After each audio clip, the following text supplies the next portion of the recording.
everyone, welcome to Keller Acres. Today I am going to be making some date caramel. This is the first time I have ever used dates in a recipe, so I'm excited. There are so many great things you can make with dates to sweeten things naturally, and since I am on this no processed sugar journey, I figure I should be using dates. I don't know, I've just always shied away from it in the past, so today I'm going to give it a shot. I got this container of dates yesterday at Costco, and I love caramel, so date caramel is going to be the first thing I try, and I am planning to use this to probably dip apple slices in. I love having apple slices dipped in peanut butter. I eat that a lot. So caramel, and it's kind of that time of year, it's fall, you think of caramel apples, so I thought this would be perfect.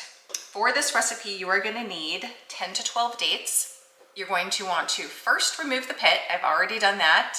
And then you're going to want to go ahead and soak your dates in some boiling water for about 10 minutes. So I've been doing that. And then you're going to drain your water off. I'm going to go ahead and do that since mine have been soaking. Okay, we want to do that just to soften them. I guess that helps them blend better when we go to put them in the blender. Also, we're going to need 3/4 cup of milk, whatever kind of milk you want to use. I'm going to use almond milk. A half a teaspoon of vanilla extract. I'll probably use a little more. I'm using my homemade vanilla extract. A half a teaspoon of salt. That is what I'm going to start with. There are also some other things you can do. You can add a tablespoon of maple syrup or a little more if you want a sweeter caramel sauce.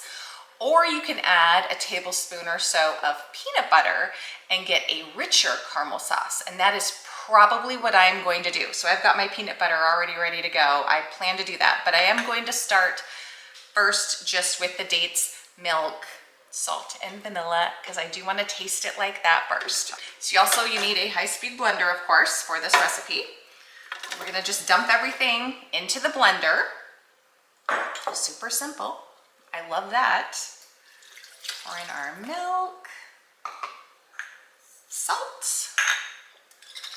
Give my vanilla a little shake. It's getting low. I'm going to have to add some more vodka because you can reuse vanilla beans when you leave them in like that, which is so fun about making your own vanilla extract.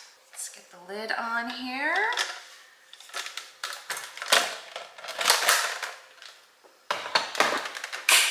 Start a blending.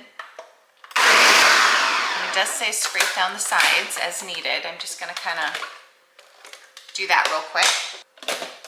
Back to blending. Okay. So I did give this a little taste a second ago. It tastes good, but I'm going to go ahead and add that tablespoon of peanut butter. Blend that in really quick, like I said, because I know that I'm just going to probably like the flavor better with that little bit of peanut butter in there. So get this back on, give this a quick blend, and then I've got my apple chopped up and ready to go to taste. Okay. Smell the peanut butter. All right, let's give this a little taste. Yeah, I like that peanut butter in there better than without, personally. Also, this is fairly thick, but it is supposed to thicken up in the fridge. I feel like it's gonna taste a little bit better.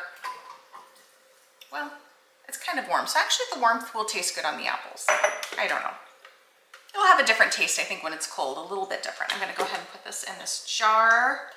All right, let's go ahead and taste some. Use this little cup for my apple dipping.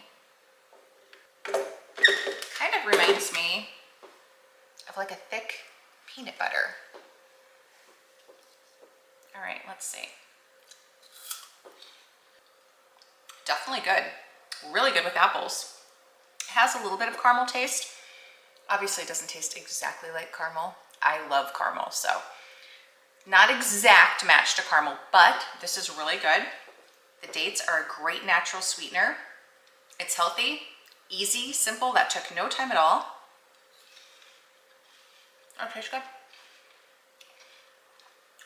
So I do believe this date caramel was a great beginner date recipe for me. Definitely a success. I will make it again. It's really good. It made a pretty fair amount too. So I'll have that to snack on this week with some apples And gosh, you could dip any other kind of fruit in it, some pretzels, some pita chips. You could put it on top of ice cream. So many things you could do with this date caramel. You'll have to give it a try. It's pretty good. Thanks for watching, guys. I hope you enjoyed this video. If you have any favorite date recipes, let me know in the comments. And I will be making some date pretzel candy bars coming up, so watch for that as well.